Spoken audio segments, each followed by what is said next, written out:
Welcome back to Buried Cinema. This week we're talking about Captain America, and we're going to try to get to period pieces this time. I'm Nate Griffiths. I'm Natasha Moore. I'm Steve Moore. And I'm Brian Slattery.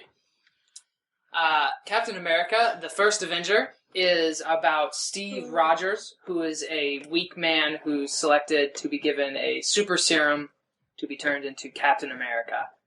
And then he goes and attacks Hydra, which is an evil organization funded by the Nazis that becomes even more, and decides to go into full world domination.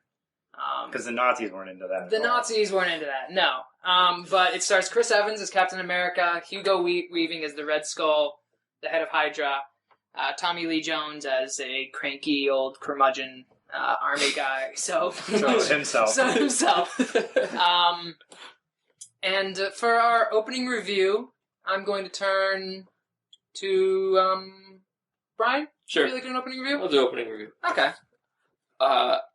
I really enjoyed this movie. I was actually kind of worried about it after loving Thor and X-Men as much as I did. I was kind of like, uh-oh, that can't be good. I can't see 3 good comic book movies in 1 year. And I was absolutely wrong. But actually watching this one made me realize how much Thor isn't good compared to this one. Really? Thor was fun, but it wasn't good. And Captain America was both for me. I really liked the way they did the Art Deco I'd actually agree with you. stylings of like a lot of the buildings and stuff. And the one scene where they're at the World's Fair, it was very timely, I thought. They did a lot better physical effects and things like that. Yeah, in makeup, yeah. Yeah. And I was... Only once did it look like CGI when Chris Evans was the weak Chris Evans, and that was right when they first showed him. Mm-hmm. And then never again did I think that it was fake. Yeah, that was amazing. Like, normally, that never works. This was one of the first films I've ever seen where it was almost flawless. There was a few times where I was like, okay, you can kind of tell that that's CGI, but... You say to yourself in your head, he's not that small. Yeah, exactly. I know he's not that small. But it looked amazing. Yeah. And I was just blown away by that. It's really the only times that I think it looked wrong was when he had no shirt on. Mm-hmm. Like, if he was without the shirt, like, I think it was his chin didn't line up with the neck or something. I don't remember what it was, but it just looked off. I just think we've already gotten to the point where we're talking about the main character with his shirt off. Is this going to just devolve to that? No, it's not. I actually really agree with you, Brian, in the sense that this did kind of hurt Thor, because I think this is good and fun to watch. Mm-hmm. I think they did... I think as I was watching it, it actually felt like the old comic books. I recently finished reading The Adventures of Cavalier and Clay, which is a great book about like the origin of comics, and it really feels like, there's heroes, there's silly sidekicks, and they seem kind of cheesy. The bad guys, kind of a one-note bad guy wants to take over the world. There's just like disposable henchmen. But that's what a comic book is. Yeah. And there's tons of action. Henchmen. Yeah, and yet I was into it. And they did some really cool stuff. I love how they show that Captain America is a symbol, and then they proceed to use him as a symbol. So they acknowledge it when he's doing his like USO rounds, tour. his USO tour, and they even give him the old suit and the old shield, and then they show that the actual importance of that symbol. And his character is actually really fascinating. It's a strong character, Yeah, I was really impressed with. I really enjoyed the scene where it was the day before he was going for the thing, and the doctor came in and talked to him, and basically told him when he used it on Schmidt, it took the bad in him and made him worse, and he picked Steve Rogers because he's good, and it's going to take the good in him and make him better. Make it better. Stanley Tucci was amazing in this. And their scenes, him and Chris Evans' scenes together when they're talking, was just phenomenal. Absolutely wonderful. Those are like, I wish there was more of it, just because they were just so good together. Yeah. He's even got the cheesy German accent, but I was okay with it. Yeah, he does it so well. Yeah, Stanley Tucci's awesome. But, he is awesome. I like this But I do think there are some flaws to it that sort of detracted. I thought the action was a little weak. There was a lot of action sequences where there was obvious, stunt double cut away, cut back, stunt double cut away, cut back. And it was very obvious the way that was edited. It was edited for the stunt double. And as I was watching it, I was thinking that. You shouldn't be thinking that. I thought that scene, although Stanley Tucci and Chris Evans were awesome in that scene, I thought the whole flashback sequence that was edited together. Oh, I didn't like was really bad. I liked the phrasing that he used in that. Yeah, I didn't like. I really the actual visual part of the scene was just there. It seemed like something like some freshman in college had cut together, where they cut 18 Hugo Weavings. Yeah, with fire behind him and going wah wah wah, and it just seemed really cliches ridiculous. Right there. So there was little moments where I was like, oh, this isn't. And I thought the final climactic sequence was a little lame. Why was it wasn't an amazing climax? I can't remember what her name is. Her actual name is her as an actress or her character. Haley Atwell, right? Haley Atwell. This is why was she there? Break. There's no way a woman would be on the battlefield in 1941 or whatever. There's no way. There's no reason for her to be there. There's no way she would be there. That made no sense. That was really distracting. Natasha, your women do not husband belong. Thinks that women don't belong on the battlefield. So how did you feel about this? In the 1941 battlefield.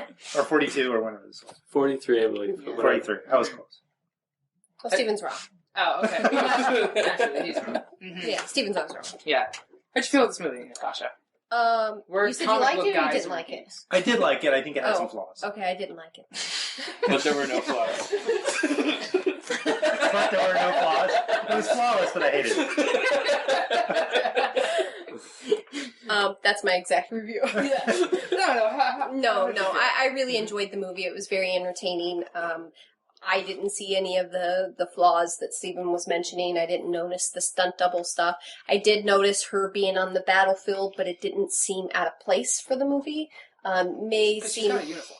It may seem out of place as far as history and stuff is concerned, but her role in the whole military or what they portrayed in the movie, it seemed fitting. And it did allow for that moment when he looks at Tommy Lee Jones and he's like, "I'm not kissing you." That was great. That was absolutely great. There's some really good, there's good one-liners in there. Yeah, too, there is. Yeah. Mm-hmm. Sorry, go ahead. Is this how it's going to be? We're going to constantly interrupt. But yeah, so I mean, I really enjoyed it. I really enjoyed the, just the chemistry between, the girl and the guy kind of thing. That was good. I really liked that they didn't make it go any further than what it did. I think that would have ruined their relationship. That scene for the movie at the end when he's like, "I had a date," that was heartbreaking. Yeah. I'm just saying that I think if the relationship would have escalated further earlier on in the story, then it would have, it would have made that final scene or whatever. You get to see it. You get to see the relationship grow. Exactly. And, the fact that he wakes up 70 years later or whatever and he's like, he knows that she's gone is very heartbreaking. It wouldn't have had that impact if there was this hot, steamy sex scene or something ridiculous. Mm-hmm. And then later on, he's like, "I had a date." It's like, well, you kind of got what you want. Yeah. So don't worry about it. At that point, you're like, you really feel for the guy. That's one of the great things I think about this movie, but also one of the most frustrating things. I'm never going to get to see these awesome characters again. Mm-hmm. Yeah. The back characters, the side characters. Exactly. They're gone. And so I feel the same pain that he does. And it also allows them reasonably to move it forward in time. Yeah, I did too. Yeah. Can you guys think of any other movies though that do? I mean, we've said maybe this, especially technology-wise, doesn't touch as well on the period piece. Can you think of any other really good examples of period pieces? Atonement is a big one that comes to mind because even though it's somewhat of a war film, it doesn't spend an immense amount of time on the battlefield. And so you really get a sense of what the war affects people around and outside the battles. And there's that amazing shot of them on the beach when Britain's retreating from France. Yeah. And it's I just watched it recently. It's a oneer. It's a one shot. It's really long. I'm just walking along the beach and everyone's still doing it and they're shooting the horses and it's but it's an amazing sense that you have to be nostalgically realistic I think when you do a 1940s period piece. Yeah. I really liked Flags of Our Fathers, actually, for that same reason. Yeah. Because it showed the conflict that these people had. It's like, the guy knew he wasn't one of the people who raised the flag. Who actually raised the flag, He didn't do it. But someone said it was him, so now he's off the battlefield. He was a soldier, that's all he knew, and he felt guilty for actually being taken away from the battlefield perfectly fine, perfectly healthy. Yeah, survivor's guilt, yeah. And so it basically ruined him as a person, and got drunk, and essentially, I think he became homeless by the end of the movie, but it was just... It's one of the few movies that looks at soldiers who aren't fighting, like on the home front. And you actually see, because it's all about them being taken back home and having to raise war bonds. Yeah.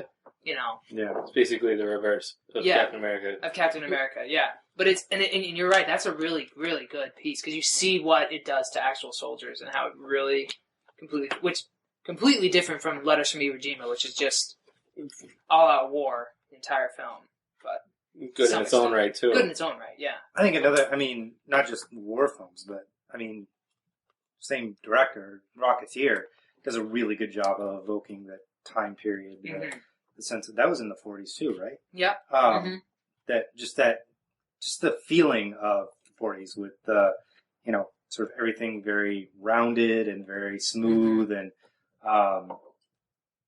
just, I don't know, it's hard to explain, but... Well, there's that sense of, like, clear good guy and bad guy. Yeah. You know what I mean? In the 40s, and yet you're still with that sense of, the Americans are good, the Germans are bad, right? You still have to somehow create interesting characters, and you have to create an interesting struggle. You can't romanticize it. No, yeah, you can't romanticize it, but it's an exciting time that we like look back on. It was the greatest generation. These are people volunteering. Yeah. I think one, it's not a movie, but I think something we that don't does talk about it. Something that does this period piece and does it better than anything I've ever seen is Mad Men.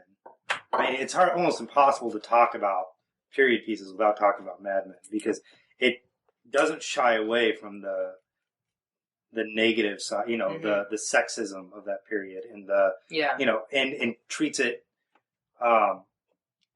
realistically. Whereas I think Captain America, there's, like you mentioned, that scene where, in boot camp and she dominates the bully guy and shows him that she's, that wouldn't have happened. That would not have happened. And, and so in a show like Mad Men shows that would not have happened. And it's not okay, but that's the way it was. You've watched Mad Men, right, Natasha? Yes. Do you agree with Stevens? Yeah. Period piece. Oh yeah, absolutely. I mean, there's that one season, I don't know, first or second season or something, where the one Peggy or whatever gets pregnant, and she hides her pregnancy the whole time. Pretty much goes and has her baby in a hospital alone, and gives the baby. Actually, her sister ended up taking it, and then there's never any talk of the baby ever again. And that's a very the entire show. Yeah. Kid's gone. Well, Wow. the kid's with her sister, right? But she never tells anybody that she had the baby. Actually, I think the one guy knows the father. He ends up telling her. Well, no, I think what's his name ends up knowing what happened because he came and got her out of the hospital. Yeah. Dan Draper. Yeah, exactly. John Hamm. But I mean, the world's just most handsome. I know he's pretty amazing. But just that whole playing out where she pretty much played off that she kind of got fat, went to fat camp, kind of thing, and then comes back was very realistic, and it didn't seem like it was out of place for that era or anything, because you hear of relatives that did very similar things during that time. So yeah, I mean, absolutely, I think it's a very accurate piece. The 40s is, I mean, anytime you take a time period and you try to move back to it and like capture it, it's always interesting if someone can actually do that, because I mean, even the Coen brothers talked about how they try to do that with like the 80s with No Country for Old Men. Yeah. What do you how do you actually encapsulate a time period? Well, even Super 8 did that. With the X-Men did 60s. it with the 50s. Yeah, in the 50s. So did it extremely Maybe in Flick Chart we'll talk about. You know what? Let me say one thing. Okay? In Captain America, not only does the black man not die, That's true. the black man catches the doctor. Yep. So the black soldier, who in this like multi, international group of heroes that Captain America assembles, it's the regular Caucasian guy who dies. Everyone else stays around, and it's the black guy who saves the day. Yeah. He does it. He's not the first one to die. He's not the one whose name we don't know, and he does it for no reason at all. Turn over to the bad guys. That was one thing. Like honestly, I saw the black guys like catch the doctor, and I was like, yes! I was like, it's about time. I just loved the Asian guy from Fresno. I mean, Yeah. we taking everybody now? I'm from Fresno. It's like Yeah. That probably wouldn't have happened either. But well, on the Eastern Front, it would have. The Japanese Americans that would volunteer, they'd send them to the Eastern Front.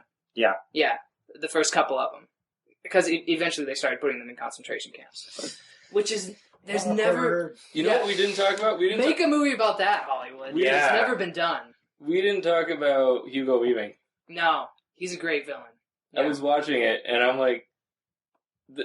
I kept picturing Willem Dafoe as the Green Goblin when I was watching this. So they were both really, really good as their villain character. I thought he was distracting at first. Mr. Smith? Yeah, I kept seeing, like, little bits of Mr. Smith popping through in the very beginning. I really did. And then, after a while, it seemed like he eased into the character. I actually I had a problem with that until he took the whole mask especially once he took the mask off. Then I was okay with it, but before then it was just Mr. Smith. It was like if Mr. Smith was a Matrix. Nazi, then that's, right. Well, because he had the same, teeth together or whatever, talking like he talked in the Matrix. That's Hugo Weaving. Whatever. If you go watch him, he does that with Elrond. Still, I mean... He's just Mr. Smith with long hair, yeah. But it was still very distracting in this movie. And actually, I didn't think he was distracting in Lord of the Rings. No. But I could tell it was very Mr. good Smith, in this movie, but yeah, it was no, I distracting saw the same character in this one until he took off the mask. Well, this is as good a time as any to sum up about how we feel about this movie. I feel like this movie for me kind of fulfilled. It's a really good translation of comic book to screen, and it brings some of the flaws of the comic book with it. But I love it for that. Yeah. It's awesome. It's a lot of fun, and it looks pretty good in 3D. Even though it's post-converted. Oh, really? Yeah, it does look good. It doesn't seem to darken the screen. They're getting better with the post-conversion. I actually did think the movie had looked a little dark to me, but that just might have been where they were shooting, because they were shooting a lot of broken down buildings and things like that. Mm-hmm. Natasha? I really enjoyed the movie. A lot of times I go into the comic book movies thinking, oh great, this is going to be another... comic book. Really. And it's not, it's going to be more about blowing things up, and, the story never really seems to develop for me. And, it'll be entertained, but, it never really seems to get me very much. And this one, I think there was so much character development. There was, there was a very strong story for multiple characters, and, I even was getting choked up at the end where he's crashing and he's talking to the gal on the radio. I mean, it actually got me. Mm-hmm. And even at the end where he's, running through the streets when he finds out, that he's, was sleeping for 70 years, and he's like, but I had a date, kind of. That's what he cares. That hurts, because that's what he cares about. Exactly. It shows you so much of his... Yeah, and so I think it was a fantastic movie, even for people who don't really go the whole comic book route. I don't think you really, it's not for comic book people. Yeah, I think it's for other people as well. So, I really like this movie. I think Chris Evans is skyrocketed in my estimation. I didn't think much of him before this, but I'll see anything with him in it. Who has a better chest, Chris Evans or Chris Evans? Chris Evans. Chris Evans? Oh yes, Did you see him when he came out? I did. That was amazing. I don't know. You asked chest. Now, if you asked abs, it was probably a different story. No, Chris Evans, yeah.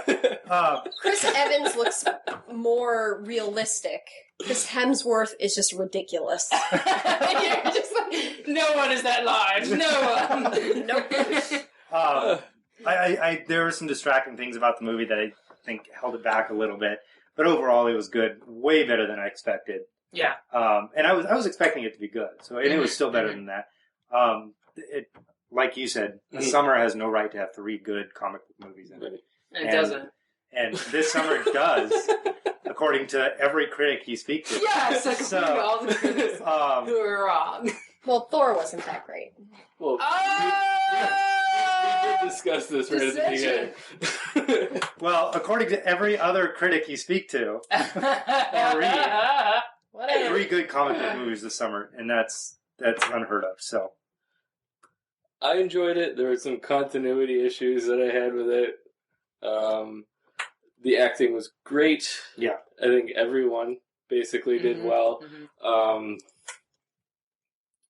I don't think I can say much more about it because I think everyone summed it up pretty well. I love that Bucky didn't come back. Like, he stayed dead. Oh, yeah. Yeah. You know, I was expecting him to pop up somewhere. But No, people die in this movie. They're gone. And his friends are not coming back. Yeah. Doesn't done. Bucky become Captain America at some point in one version of the comics? Maybe. I think he's his sidekick, right? Yeah. Yeah, no, that's right. He does, yeah. But then I think Steve either hangs it up or he gets frozen for 70 years again, And Bucky. and then Bucky takes up Captain America. Maybe. I don't know. I was never Internet much trolls, let us know. We're going to move on to our next segment now.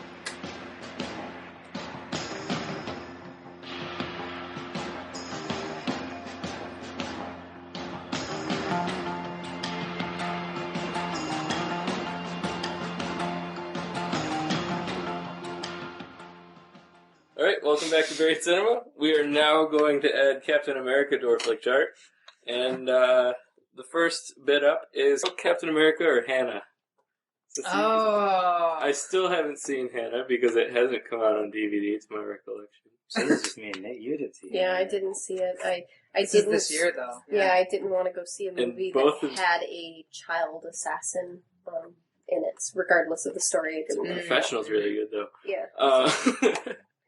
Yeah, I made the choice that I didn't want to see that movie, so. It's a reasonable choice to make. Because Hannah looks a lot like Emma. She does.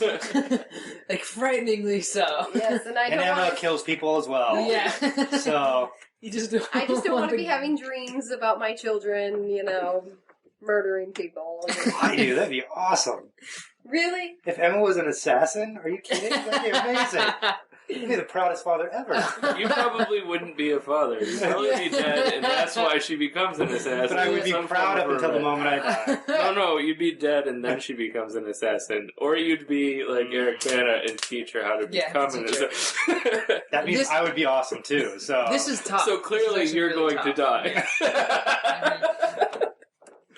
Both of you guys, I don't know, both of you guys put Hannah in like your top movies of the year. Of the year, yeah. So, but that was in March. So right, yeah. And I think to some extent it's kind of stayed up there. no, yeah, it's still very good. But we put it in our top movies of the year in March. There have been many movies since that have passed it. Mm-hmm. really? Because I remember you saying that it was like Harry Potter, Super 8 Hannah, or something like that at one point. For me, it's probably Super 8, Harry Potter, Source Code. Yeah.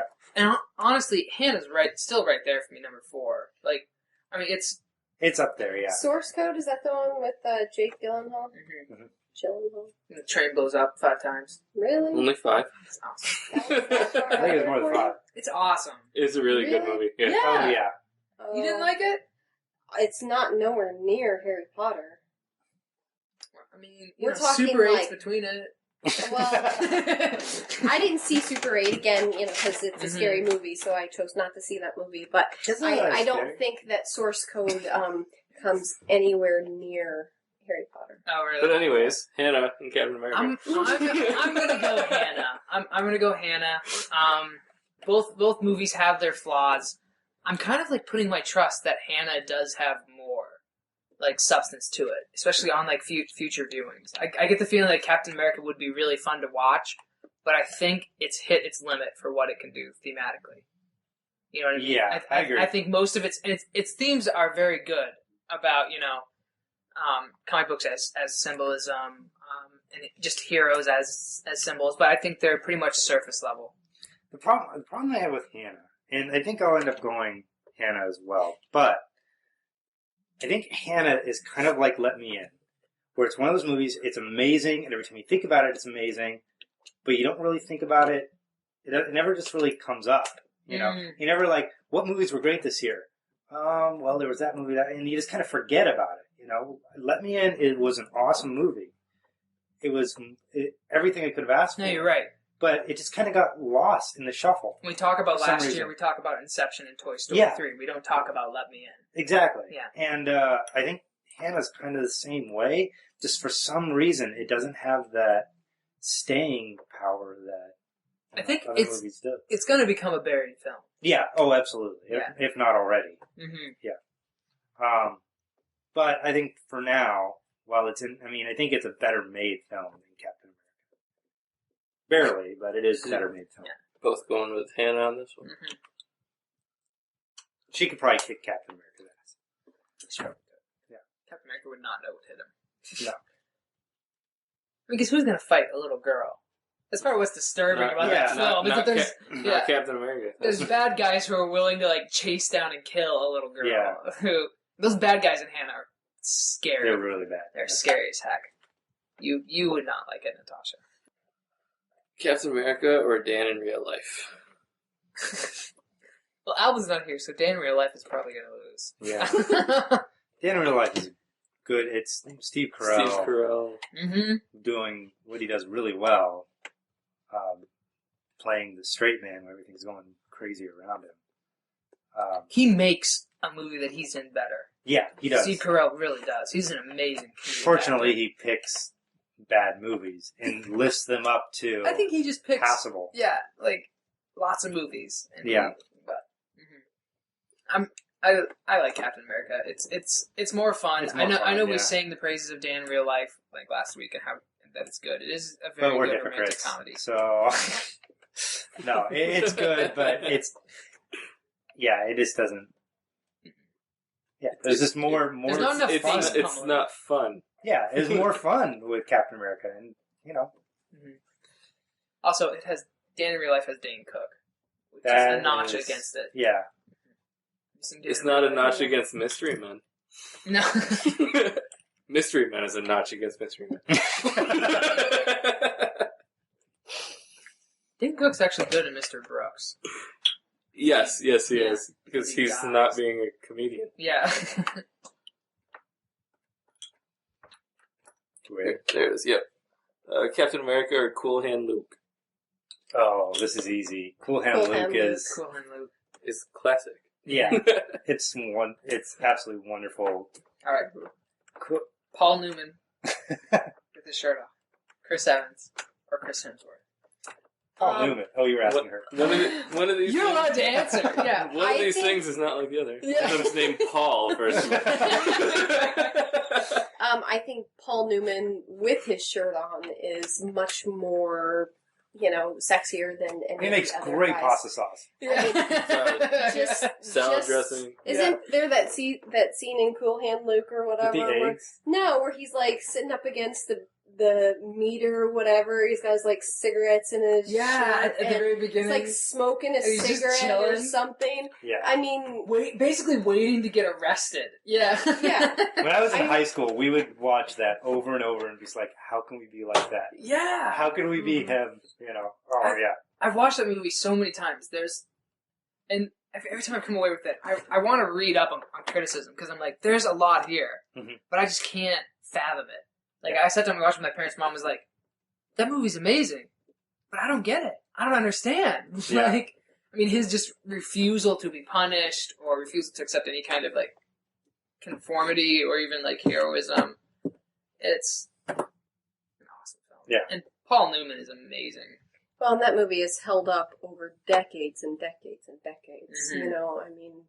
And Captain America, even though it was fun and everything, in 5 years, no one's going to be watching it anymore. I mean, next year, no one's going to be watching it. I was calling it dead here. I mean, if you're putting it up against the Cool Hand Luke, I mean, As a film, it's film. not going to be as remembered. But as a character Iconic. itself, Yeah. Oh, yeah. as a character, Captain America is going to be around for Because as he long as has America's been around. He's older than Cool Hand Luke as a character. Oh yeah, Yeah, Because there was a Captain America movie from 1940. But. Yeah. but I mean, Cool Hand Luke is an iconic film that sort of changed this kind of the Byronic hero. You know, it sort of encapsulated the Byronic hero in film for the first time. I mean, maybe Rebel Without a Cause, but Yeah. You know, sort of took it to a completely different level. We're being attacked by insects, but yeah, took that to a completely different level, and it's absolutely incredible. You're right. I hadn't thought about that as Byronic. Yeah, Cool Hand Luke. All right, that ends the edition of Captain America. It's at 193 on our Flick Tracker. Wow. That's high. Yeah, not as high as Harry Potter, which is like at 29. But Yeah, that's high. Yeah. we should just rank Harry Potter again. Haven't seen it.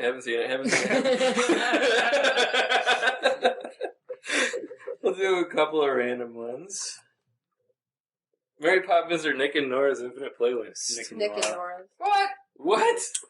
No. Absolutely. No way. Mary Poppins is annoying. Supercalifragilisticexpialidocious. Mary Poppins is a it's good annoying. kids film, but it's never really good.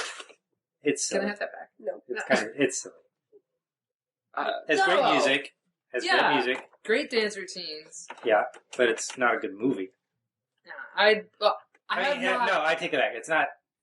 It's not a great movie. I haven't. Actually, I can't do this. I haven't seen Nick and Nora's. Have you seen Nick and I've Nora's? seen Nick and Nora's, but I now lose because I'm going to pick Mary Poppins over. I really like it. I would probably end up. I love Mary Poppins, and even if Nick and Nora's wins, Mary Poppins it's amazing. I haven't seen it in a while, but I love it. I think you remember it as a child. I have children. I just grew up and like I 2 have years watched ago, so it yeah, in the probably. last at least 5 years. I've watched it. So have I. It doesn't. I don't know. To me, it Why doesn't. have you watched it in the last 5 years? I have children. What you I like do? watching movies, and I like watching movies from my I'm childhood. bored. Let me watch Mary Poppins. I love the scene where they laugh and they can't get down off the ceiling. And he tells that great joke about the woman whose cat has died. Because that's an amazing scene. Like they start to go down, and then how good are you at catching mice? And They're great scenes. It's a great movie, but it just doesn't hold up as well as it once did. You know, there's a lot of silly stuff in there. The whole animated sequence is just awkward. no, it's not. Yeah, It's awesome. I'm waiting for him to tell me a reason why I shouldn't like it. Yeah, that was revolutionary for its time. The acting is pretty bad, pretty atrocious. Maybe by the kids. It's just not. I don't think it's. And, Emma didn't even like Mary Poppins. Well, whatever. Okay, she's and wrong. she's a kid. No. And it's for her. And she didn't even like it. Apparently that movie was made for us, Nate. Yeah, it's so good. Certain type Dick of Van guy. Dyke and Julie Andrews Are great. Yeah. They're just. Dick Van Dyke had never sung or danced before that movie. Oh, really? Yeah. No. Never. Wow. Yeah. Nick and Nora's Playlist is added at number 87 on your Flick Tracker. Okay. You haven't even seen it. Nick and Nora's Playlist is really You good. guys are saying It's an something about it extremely you've good never even movie. seen. I've watched it. It's good. It's a very good movie. It is not a very good movie. I've watched it Got at Michael least, Cera in 4 or it. It's gonna 5 be bad. times. Yeah. And it's still good every time I watch it. So. It's a great romantic comedy. I'm bored during the entire time I watch that movie. Let's talk about 2 good movies. Groundhog Day or Dances with Wolves. Oh. This is a tough. I love both these movies. Yeah, Groundhog Day is one of those movies that, you're like, after a while, you're like, yeah, that was a really good comedy, but it's comedy. And then you watch it again, and you're like, there's really so good much movie. more to this than comedy. Like, there's a character arc in that you don't see in most films. No. A believable character arc. Bill Murray's amazing. He's so good in that. Just love every February they come around and they tell you, how long it would have taken him to learn all the stuff that he did. Yeah. But Dances with Wolves is a masterpiece. It is, yeah. An amazing film. One of the it's kind of shameful, but it's one of the first films to really treat Native Americans respectfully. Yeah. And the music is great. The action is great. Kevin Costner is always amazing if he's playing baseball or if he's in a Western. Yeah. Anything else? Probably not going to see it. But if he's playing baseball or in a Western... Or a serial killer. Or he makes a good serial killer. Yeah. Mr. Brooks in Another World. He's very good. But, I don't know. I think Dances with Wolves just has more weight to it. Thematic weight to it in the end. I mean, these movies are like this, but ultimately I think Dances with Wolves has more importance as a film. Yeah. I mean, it treats the issue of Native Americans, and like you said, respectfully. So there's a political weight to it that Groundhog Day doesn't have. Yeah. So Groundhog Day is hilarious and amazing, and there's props. Yeah. You've seen both of these. I haven't seen Dances with Wolves. Yeah. We're gonna watch Kiss Kiss Bang Bang, and then Dances with Wolves.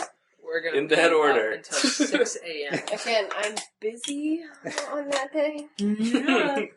I know you're not doing anything tonight. I don't know what day it is, but I'm going to sleep tonight. So. I mean, I've seen Groundhog Day. I think that it's a great movie. I think that I always forget that it's such a good movie, and then like you see it again, and you see like how much the day going over and over and over again like really starts to take a toll on him, and like I don't know. Mm-hmm. So I mean, I think that movie's great. But again, I haven't seen Dance with Wolves, so.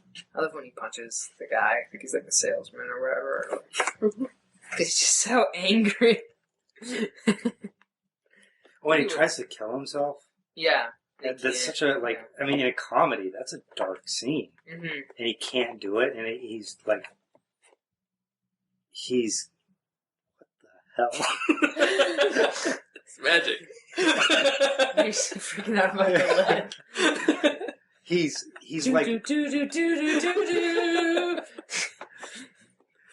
magic. But he's like heartbroken over the fact that he can't kill himself. Yeah, yeah. Mm-hmm. That is very dark for a comedy. It is. But they pull it off. Freaking me out. Really freaking me out, man. Okay. We're gonna get letters from PETA. It's not dead. Yeah, the boat's fine. It's just licking the water off the cap as it's walking. Heck, you freaking bug, get away from me. Go away. Save me, Nick. Go away. So we're gonna... Oh gosh! He saw it! He saw me! He's tasting my sweat. Do you see him? He almost got out! So we're picking Dances with Wolves, I take it? Yeah. I'm sorry, that's way too much fun. I'm glad that we now have a pet. Alright, 2 bad movies, or are we going to be done? No, I think we're done. Alright, that ends up our Flick Chart segment, and we're going to come back with what we're watching next week.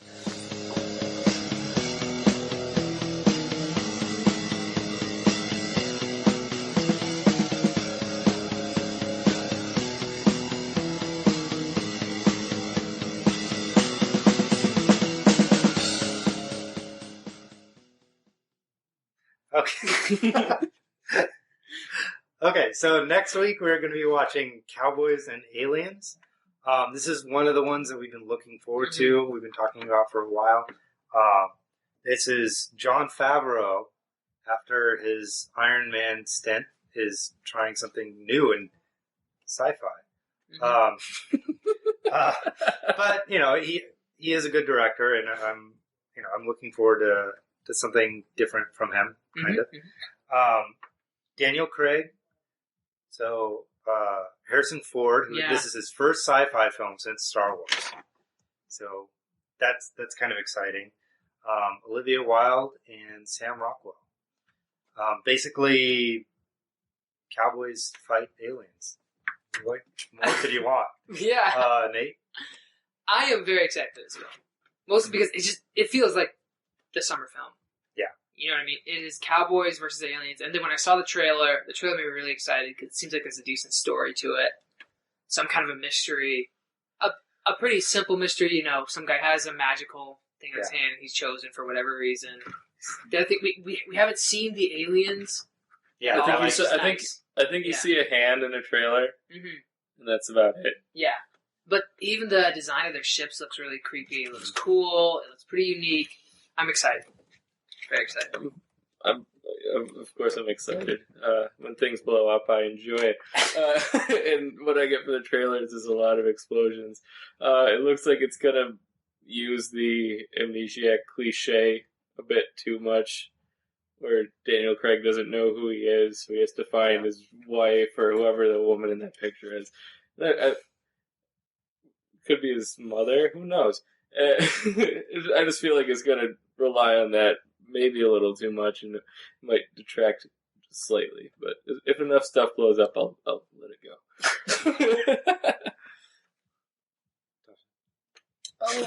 I'm looking forward to it. Seems like it'll be entertaining enough. I think the only other Cowboys Aliens movie I saw was Wild West.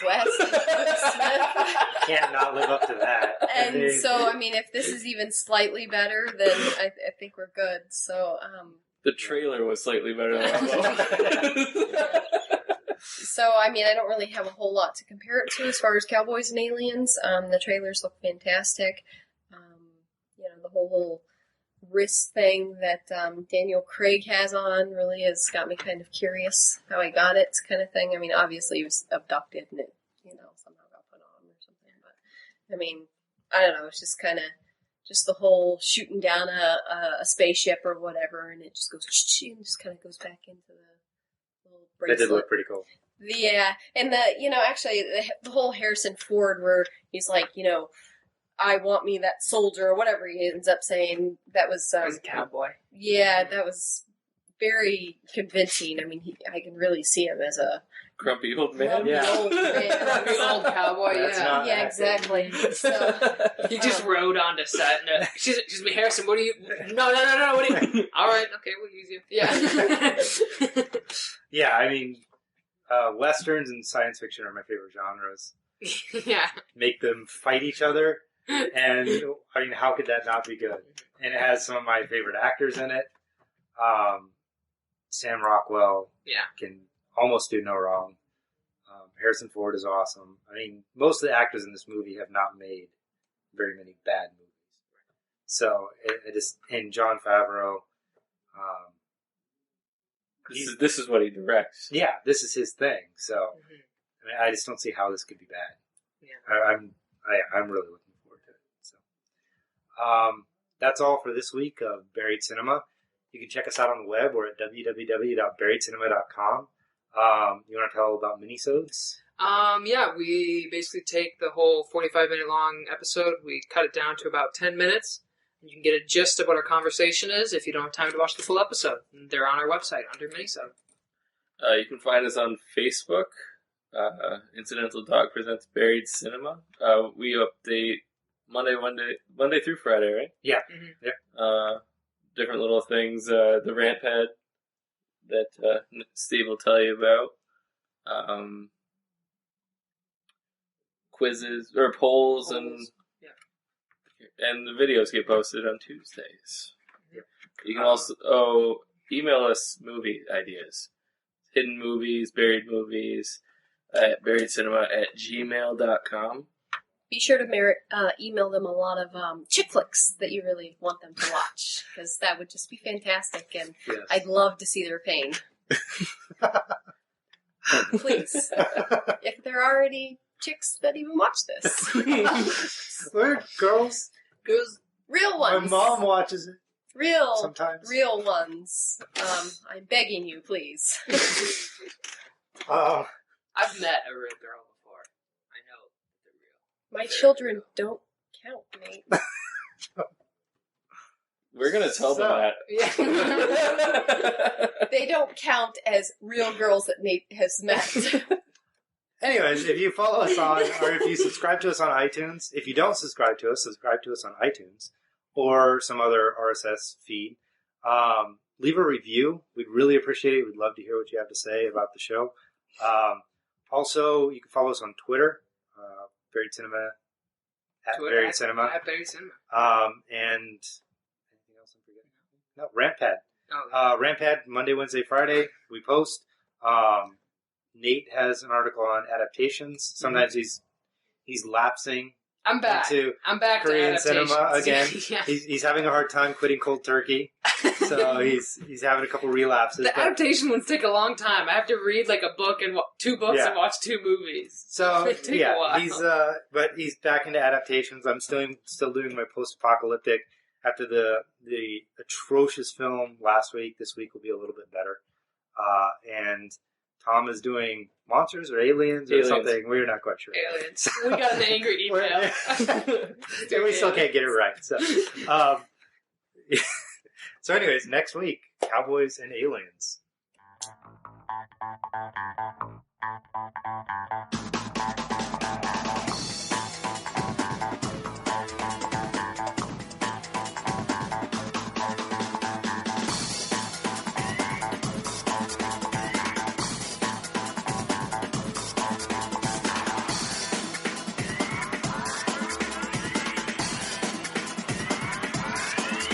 I like movies.